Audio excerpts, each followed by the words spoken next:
Alright, we're going to do a couple videos here on 9.2. We're looking at polar graphs and polar coordinates. So the first thing that we need to know how to do is how to plot a polar coordinate. So when we're looking at a polar coordinate, we have a radius and we have a theta. So we have an angle measurement and a radius. So that's how polar coordinates work. So if you look at the graph on the right, it's a little goofy. It's different than any graph that we've done before. So it's circular instead of just a bunch of squares. So the first thing we need to do is look at the radius. That's how far away from the center we go. And this is called the pole. The middle of the graph is called the pole. We used to call it the origin. We can still kind of refer to it as the origin, but whenever you see the word pole, that's what we need to be thinking. So this first one, A, we're going 3 away from the center. So we can go over 3 to this spot. And then we're going to rotate it by pi over 6. So we know pi over 6 is 30 degrees, if we remember our trig. And we go to 30 degrees and plot the point. Okay. Let's try another one here. So B, so that's A. B is 4 pi. So we go out to 4 and then we rotate it pi. So 180 degrees. So that's where we're going there. So that's B. C, we go out 3 and we go in negative 5 pi over 6. So remember, negative angles are a clockwise rotation. So negative 5 pi over 6 would put us right here. So that's C. And now, something a little bit different. We have a negative radius. So I know it seems kind of weird to have a negative radius, but when we're graphing polar coordinates, all that does is make it go and flips it 180 degrees. So instead of going 2 to the right, we're going to go out 2 to the left. And then we're going to rotate 3 pi over 2. So 3 pi over 2, we are going counterclockwise. So that's 270 degrees. That would put us right here. So that's how polar coordinates work. Okay, if we have a collection of polar coordinates at the same radius, if we keep doing that, let's say on 3, and we keep plotting values with a radius of 3 and different angles, it's going to create a circle. Okay, so that's going to be kind of very helpful when we go into graphing polar equations and thinking about how to find an area when we get into the calculus.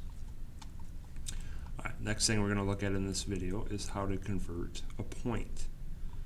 So we're converting rectangular points over to polar coordinates or polar back to rectangular. So the first thing I want to do is we have a rectangular coordinate here. Let's think about where that would be. In -1 root 3. That's going to be up in the second quadrant. Okay. If we make a triangle like we did back in trig, we have a theta here. So -1, that's where we went to the left, and then root 3.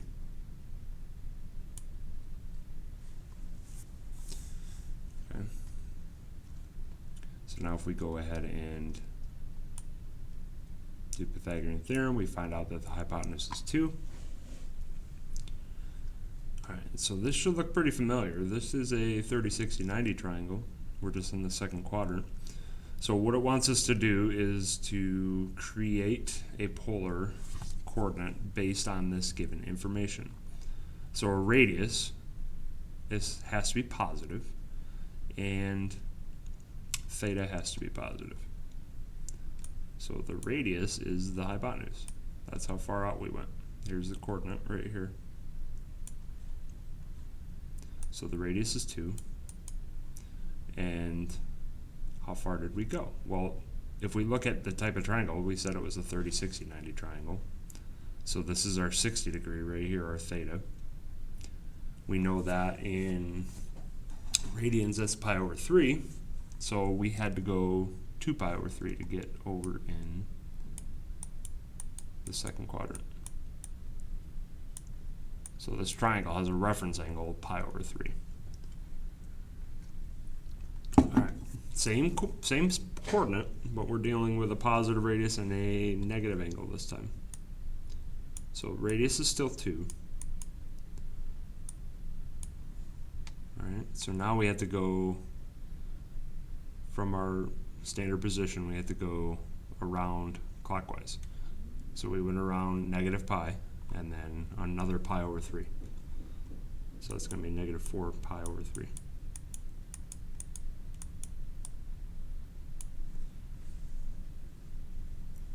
Alright, in C and D we have negative angles now. So what we need to be thinking about is the same triangle, but we are flipping it 100 and rotating 180 degrees.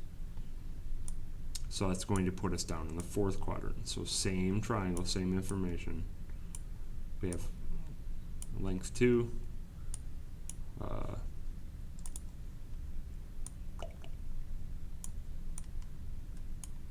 1 and then down. I mean, the negatives and the positives aren't going to really matter in this case. So we still have, so we have a negative radius now because we've rotated it. So negative, and theta is positive, so think standard position. We have to go counterclockwise all the way around. We still have a reference angle of pi over 3. So this is going to be 5 pi over 3.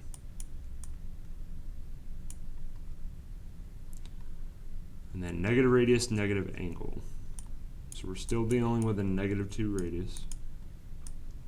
And negative angle from standard position, we are going to go clockwise, and that's going to be a negative pi over 3.